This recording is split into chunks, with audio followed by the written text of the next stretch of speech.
Hello and welcome to Lazarus and Dangerfield at the Oscars. We are in our COVID-safe locations and we're ready to get the show rolling. The most important night of cinema. Welcome, Mr. Dangerfield. Thank you very much. Thank you. It's nice to be here at the Oscars. I've never been to the Oscars before. How's the red carpet life treating you?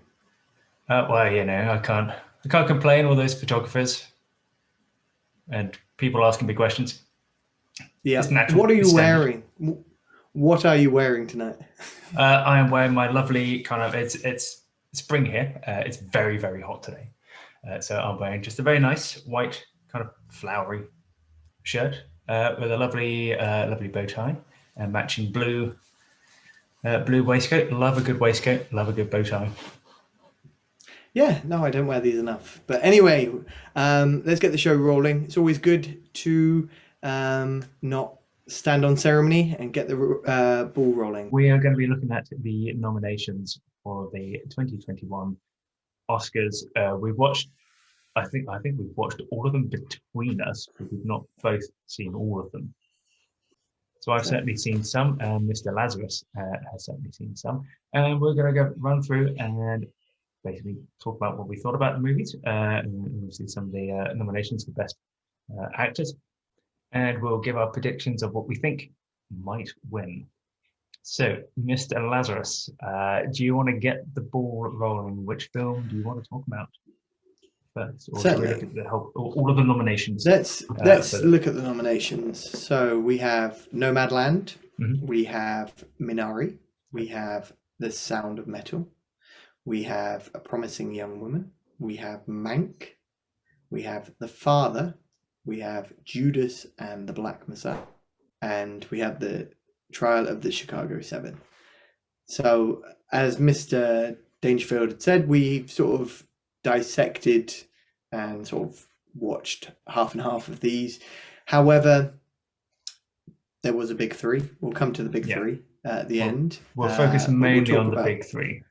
But we'll talk about I don't want to say the cool pretenders because they've all been good movies in their own right, or entertaining in their own right. So first I'll talk about the Chicago 7, the Trial of the Chicago 7. So that's Sacha Baron Cohen, Eddie Redmayne film about basically a Democratic, keep it brief, basically the Democrats were in town in Chicago. They were doing whatever American politicians do when they go to town, a big rustle up some votes event kind of thing. And basically these bunch of people who generally were, some of them were hippies, some of them were intellects, they were doctors, they were protesting the Vietnam War. And they went to Chicago to protest, peaceful protest. They were told that they weren't allowed to, but they still did regardless. Obviously, panic and riot sort of ensued. The police were involved, and it's basically they're brought to trial, and it's kind of, there was police brutality, and they're trying to fight against this this wrong court case where they're being framed for something that to a certain extent was their fault, but not their fault, if that makes sense. Great. I found this really good. Eddie Redmayne was American accent again, and then Sacha Baron Cohen, and he's doing a lot more serious films now. He was hilarious in it. This film, basically shone a spotlight on that particular period of time when obviously mandatory conscription, people starting to question for the first time, are wars legitimate, particularly when the government's making you fight something you don't necessarily believe in, fast forward current wars. Just very engaging film, and particularly fighting a system, a lot of us can feel powerless now, but particularly looking at race and just fighting a system. Like, the judge was so corrupt in this movie, awful, horrible, and it was just, I think I'm not going to give away too much, but the whole point about these movies is either to shine a spotlight on what's happened, to basically inform us, and also I think you're going to want a happy ending. So hopefully there'll be a happy ending. I like this film. Cool. Yeah, it was good. Let's go with Sound of Metal. Yeah, I watched. So last night I watched The Sound of Metal, which is about a drummer played by Riz Ahmed and his girlfriend Olivia Cook, who are in a metal band together, and that's their life, that's their career, and they're touring the country. And overnight, he just completely loses his hearing, and it's a really, really kind of hard-hitting movie. I'm a drummer myself, and I've been a live musician for the last 20 years, so tinnitus is something I do worry about, and like after a gig I will have a lot of ringing in my ears, as a lot of musicians do, but it doesn't stick around. Sometimes I can still hear it very faintly, but this film, yeah, it's all about his career's turned on its head because he's completely lost his hearing, and his struggle of dealing with that and accepting that, and he's an ex-addict as well, 4 years sober, and his sponsor sends him to like a home for deaf people, where aren't we all? he has to where he lives with other deaf people, and he's kind of taught how to speak sign language. And so you kind of see it from his perspective. Everyone's talking in sign language, but you don't know what they're saying because he hasn't learned it. And the film's designed to watch with subtitles, because it's also designed for deaf people to watch. It's meant for everyone, and it certainly helps watching it with subtitles, because it then tells you the transition from normal to silent, or to muffled, as his hearing is. And yeah, it's a great movie. It's not one that I would say would win best movie, but it's definitely a great movie to watch. And yeah, like I say, for me, kind of a touch of personal to it, because of what I do outside of this show.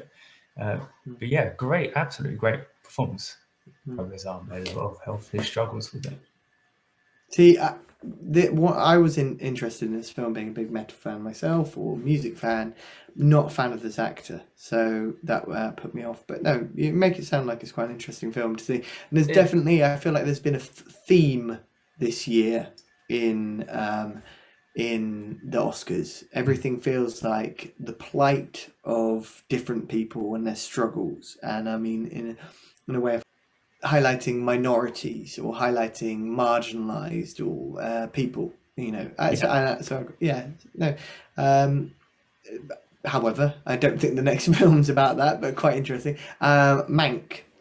So Mank is about Herman Mankiewicz, who basically penned Citizen Kane with Orson Welles. The story, without giving away too much, basically he is the sole writer of it, or that's the way Netflix tells the story, which I wasn't aware of. Great acting, Gary Oldman, who's won an Oscar already, so I don't think he'll get the nod. What I did love about this film, particularly, obviously you've got some great actors in it. Charles Dance, always superb. Just a brilliant, commanding voice he has, and you always want to listen to whatever he says.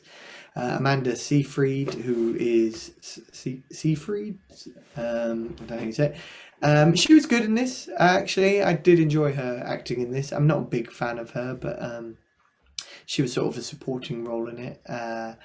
It was one thing I just loved about this. So it was solely shot in black and white, and it had brilliant dialogue. Like the way they spoke, it was just, it took you back and you felt it, and you kind of understood what they were saying, although they used terminology that we just don't use today. It was just great. It was an interesting insight into early cinema. One of the things Charles Dance did mention at the time, or his character, he's basically saying that no one wants to see mafia movies or Marxist movies anymore. And obviously at the time you had like The Public Enemy and films like that were very just shot in this way, and it was about gangsters. So there was other things that I learned which I wasn't aware of. So as you Yanks put it, he won he went out like a light. I didn't know that was an American English term. He went out like a light. So, one of the things about our That's fascinating. universal language that we use is that it's spoken by very many different countries, and they all have their own nuances and their own ways of saying things. And just learning that out like a light was American English, was news to me. But yeah, it was an era of decadence, but it was also the Depression, and it was just listening to like this alien world to me, but at the same time very entertaining. And this is up for 10 nominations actually, but I think it will get at least one. I don't think it's going to be one of the big guys. The next film was Judas and the Black Messiah, Daniel Kaluuya again, and Lakeith Stanfield. So I watched this a few months ago. I love Lakeith Stanfield. I mentioned him before. I saw him first in Atlanta, the TV series with Donald Glover, who just a brilliant television show which I'd encourage anyone to watch. And you don't have to be a hip hop fan. Trust me, it's just genius. But he's just he's a supporting character in this role, and I've been glued to watching anything he does after this. And he does the most left field stuff. This guy, whatever his movies are, they're great, but he just has a very diverse range. So he plays an FBI informant who is basically infiltrates the Black Panthers, and his job is to gain the trust of Daniel Kaluuya's character, and who is dubbed the Black Messiah. I am a revolutionary. What this Daniel Kaluuya's character has done is he's basically managed to get all of the minorities together, the disenfranchised, the blacks, the Jews, the Hispanics, the white working class, and he has a very Marxist, Maoist sort of view of the world, and how he sees that as a way for the future. Again, set much like the Chicago 7 time when conscription was essential and people were being sent off to Vietnam War, and they were fighting against this, but also fighting for the rights of the people. Just really entertaining film. Robert Duvall plays J. Edgar Hoover, and in this film, J. Edgar Hoover, and what we've learned previously, he basically makes it a thing to destroy the Black Panthers and do whatever he can. He sees it as a communist agenda that needs to be quashed. And whatever your views on politics, I would say his view, J. Edgar Hoover's views were wrong. These people did deserve a forum, whether you like it or not. They deserved better rights, but just very engaging film. And it's funny because Lakeith Stanfield, the informant he played, ironically, he watched the documentary that was made about this. He did a 60 minutes interview, actually, I should say, and watched it back and killed himself a few weeks later after watching the 60 minutes interview. Jesus. But not Lakeith Stanfield, just the guy who was the FBI informant, but just a great film. But let's get to, I guess, what we should say. Very, very, very, very quickly. I did watch Ma Rainey's Black Bottom, which is got Chadwick Boseman up for Best Actor. Great title. It's a great title, and it's based on a real person, Ma Rainey, who was a blues singer from the 1920s. And it's literally just very quickly, it's just about Ma Rainey and her blues band going to record an album in 1920s Chicago. It's obviously very white there, but she's a big blues musician, and it's just set in this recording studio. They're just trying to record some songs. One of them is called Black Bottom, which is a dance that she kind of created, and it was a bit of a dance craze at the time. But Chadwick Boseman plays her trumpeter, and he's got big plans to become a great trumpeter and break out of the band. The band is just a job for him, and he wants to create his own band, and he has. It's a good film. He plays a tremendous part. He has a couple of really really dark, shocking turns that kind of almost come out of nowhere during the movie, which really took me by surprise. I don't know if he will win the best actor. I think there was a better nomination. We'll get on to that, obviously. But yeah, just wanted to give a quick shout out. It's a good film to watch. It's got great soundtrack to it because it's just 1920s jazz, jazz blues. Absolutely incredible soundtrack. So yeah, give that one a watch as well.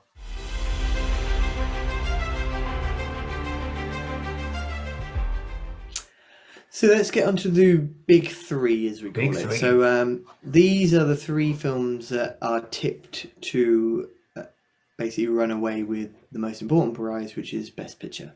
So the nominations are Nomadland, Minari, and The Father.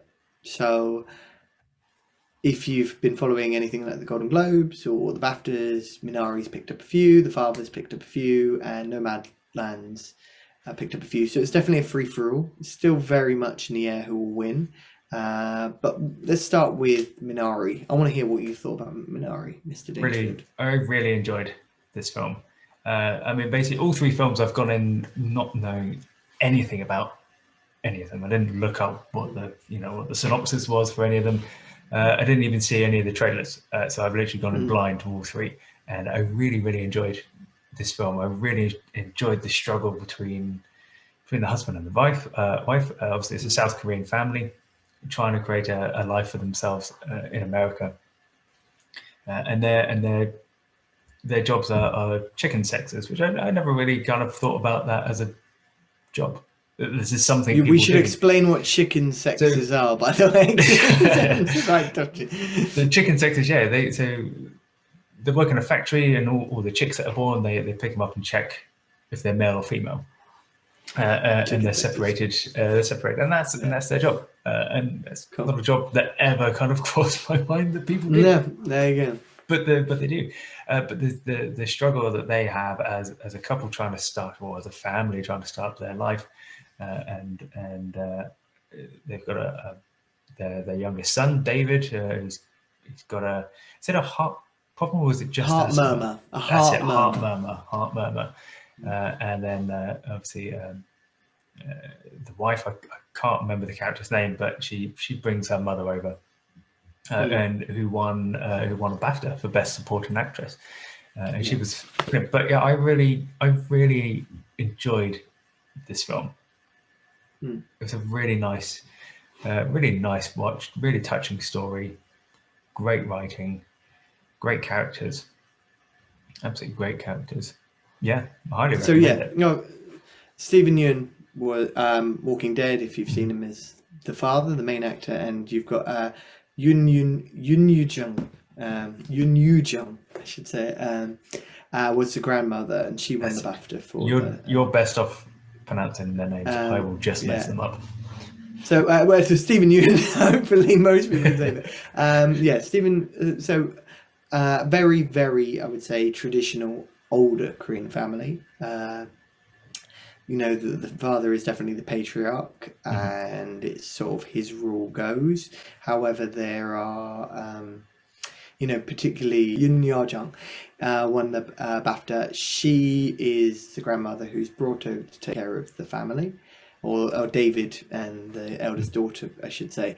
But she's like the comedy, the foil, isn't she, in this kind of story? You think she's going to be some strict old lady who's like when I was watching it, I thought she was going to like basically divide the family and stuff like that, but she wasn't. If anything, she united them. But the youngest boy, David, is always referring. He doesn't like her because he's never met her until she's moved over and lived with them, and he always refers to her as not a proper grandma because she doesn't bake. She swears a lot, and he's always. We know, but she's a proper. But grandma. Definitely. They build a great relationship. Yeah. Towards the end. She's a proper Korean grandma. That would be a proper Korean grandma, and she introduces a game called Ghost Stop, which is basically Korean poker. I still don't understand really how. I don't know. I still don't understand how to play this game. But if you've ever seen the film, or if you want to see a film about a Korean poker called Tazza, Tazza, really good film, and it maybe help you explain it. It's basically poker. But yeah, she's old ladies play this a lot, and they obviously use a lot of vulgar language, which she does in front of the kids. But just funny. It's I was saying this to you this week, and a lot of people may be confused about this, but this is an American film. It isn't a Korean film. It isn't, although the vast majority of dialogue is in Korean. It's an American film. It was directed and filmed and shot in America, and it's about the plight of migrants living in America. It's an American story. Let's go on to The Father, I think, and we'll do Nomadland last. The Father, this film I absolutely loved this film. Just brilliant. Couldn't agree. Highly engaging, wasn't it? This film brought me to tears. It's so moving. It's so sad. Yeah. Do you want to explain anything about what the movie is? Sure. So it's Anthony Hopkins, Silence of the Lambs. I think that says it all. I think he's done obviously a lot of his, but Silence of the Lambs is definitely sort of his most notable role. He obviously is a lot older now, and he's aging. He's playing a version of an elderly gentleman with dementia, and it's quite severe dementia. So his daughter Olivia Colman, is that right? Yeah, Olivia Colman. Yeah, Olivia Colman plays his daughter. She obviously was up for the Oscar last year, so she's doing really well for herself. She is sort of the doting daughter that wants to take care of him, but at the same time his sort of condition is deteriorating, and she's not sure what to do with him. So this film is brilliant in the way it's shot, set in the same way. It's just you're looking through the eyes of someone with dementia. Yeah. The location changes constantly, the characters change constantly, and there's a lot of confusion. The characters don't change, but the actors. Yeah, you're right. Sorry, yeah. And that's what makes this so brilliantly. And without giving away anything at the end, I think it literally is you're literally watching someone lose their mind, or their present mind. Yeah. Now I was saying this, I can relate to this. My grandmother has dementia. She's 92, and you're often repeating yourself with someone dementia. So it can be anywhere from 2 minutes to 20 seconds where they can ask you the same question. Would you like a cup of tea? No, I'm fine, Grandma. Where are you living now? I'm living here. And so it's quite sad. It becomes comical, but at the same time, it comes to a point where do you want to answer the same question 7 times? So sometimes it's best just to then say something different. And this is quite often the way it's shot as well, is seeing how the other people struggle with it, not knowing quite what to do with him. But again, anyone with dementia, or anyone who's had any experience with anyone with dementia, I should say, will understand that their long-term memory is superb. Yeah. It's a short-term memory that they're losing. So it's just was a brilliant film and highly engaging, and I loved every minute. And his performance was. You can't. I mean, okay, so like some of the nominees for Best Actor: Stephen Yeun, Chadwick Boseman, Raz Ahmed.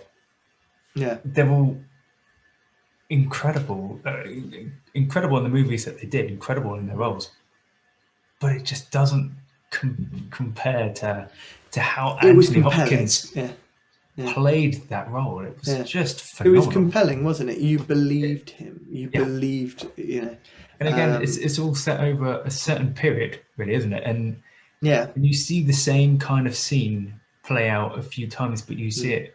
You see it like from his perspective, but then you see it from his daughter's perspective. And you kind of see what's actually happening, and the differences. And it's and like you said, the scenery is always changing subtly. Yeah, Yeah. changing due to his memory, and Mm. it's absolutely brilliant. And that brings us to the Golden Globe winner, which is arguably tipped to be the winner, Nomadland. Fox Searchlight picture, I think that says a lot. If you've ever seen a Fox Searchlight picture, they're normally the thinking man's Fox film. We'll go with that. But what did you think of Nomadland?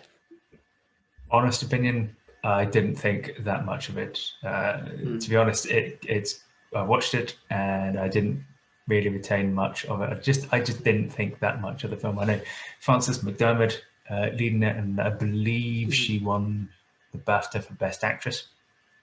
Nothing wrong with the role; she played the role brilliantly. But for me, it was just a very bland film. Interesting story, but just compared to the other films I've seen, just very bland. So it's about a group of nomads, really, isn't it? It's set on a true event back in 2014, a mining town where the mine was closed, and so basically Called the town Empire. Great name for a town. Empire. The Empire Nevada. does not strike back in this movie. Yeah, not in this case. If only Darth Vader had come out. Yeah. And so anyway, but I mean that would be a great kind of sequel. I don't think it would be Oscar nominated. Should be, damn it, it should be. But yeah, so obviously the town closes down and everyone basically leaves, and this woman played by Frances McDermott becomes what's called as a nomad. I don't know. I guess we would call them gypsies.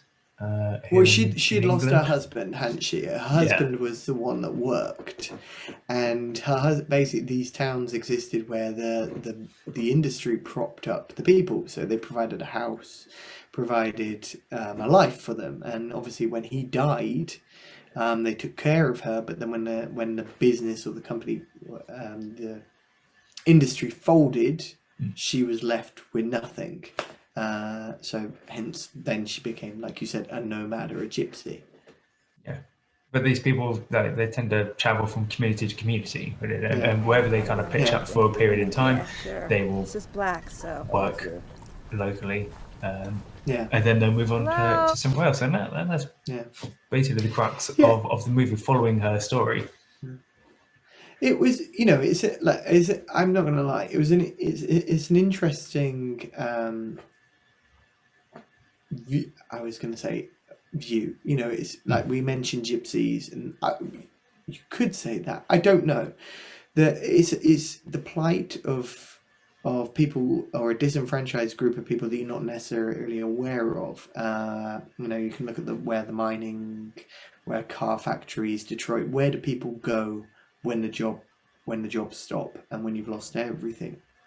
And these are people, to be fair to her, she's fighting to survive. Essentially, she's jumping. She works for Amazon. She works in like campsites, and she lives at the back of a van. I didn't find her engaging, and I think that was part of the thing. And maybe it was because she's grown hardened because of living in a van, because of this.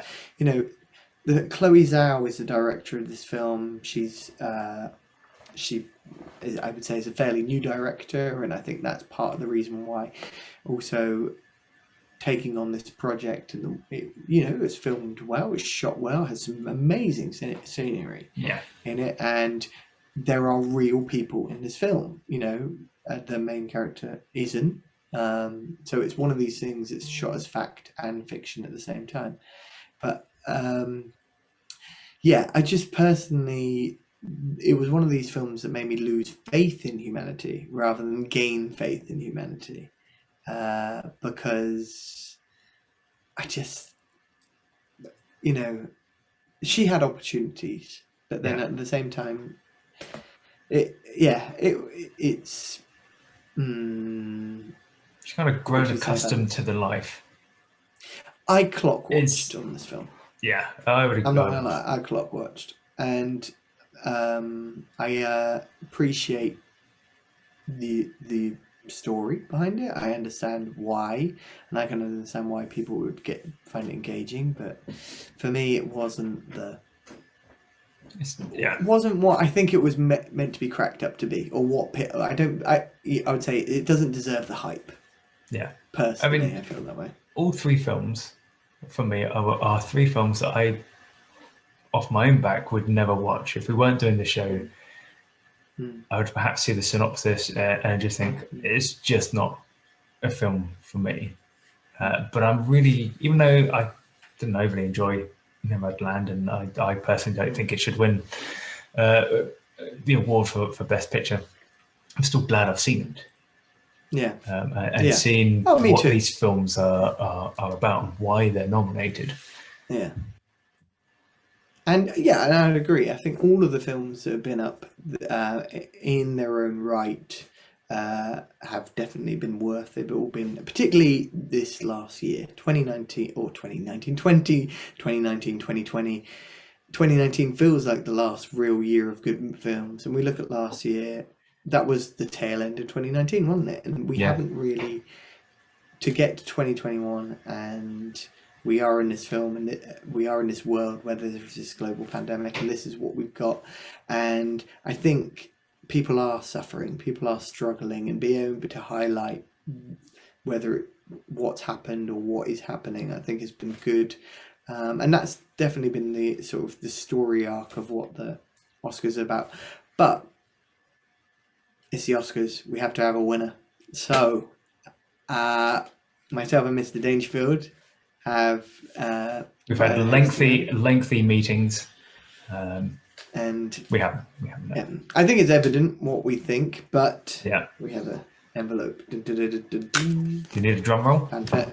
Cue fanfare music. So, the winner of the Best Picture for 2021 is The Father. Nice, good pick. That's our pick. Yeah, that's our pick. Will it win? Contenders. That's definitely our pick. It probably won't win. It wouldn't surprise me if it doesn't win. Speech. Cue music. I'd like to accept this. And cue music. Get off the stage. And wait for the big hook to come out and just kind of drag away. I don't think it. I'm with you. I don't think it's going to win Best Picture. I think I believe it's the Best Picture. Yeah. I believe you would agree with that. And of the films, I definitely think that I would recommend that. I would recommend all of them to watch, but that would be the one I'd definitely recommend to watch. Absolutely. But let us know what you think. Out of the three, The Father is one I would happily go back and watch. And try and, it's one of those films that I think if you watch it again, you're going to pick up on other subtle things that are going on within the movie. Yeah, but let us know what you think. Yeah. Thank you for tuning in. Thank you as always. Don't forget to give us a like and subscribe to the channel to keep up to date with more content. And we will see you next week. Indeed we will. Thank you.